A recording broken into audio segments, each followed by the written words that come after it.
In this video demonstration, I wanted to show you the pivot table enhancements that have been added in as far as some menu options to let you have the ability to personalize how you use the pivot tables in Excel. So you want to go to the Files tab, and then we will go down and actually select Options. You're going to have to scroll down a little bit more because it's at the very bottom.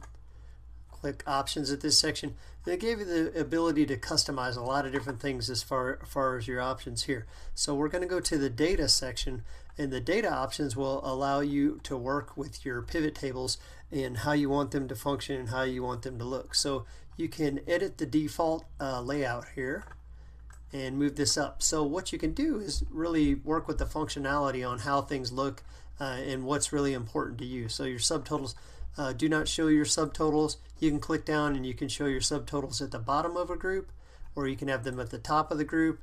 You can have your grand totals the same on, you can have it off.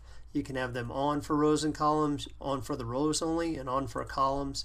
And then you can show your report in a compact form, or have an outline, or a tabular form. So this wasn't available in the 2016 or previous versions, and now it makes it just a little bit more functional because a lot of times when you're working with your data, you want your format to look a little bit different than other people may want it as far as working with it. So that's how you're able to go to that and edit the default layout and use a little bit better pivot table enhancements for the Excel 2019.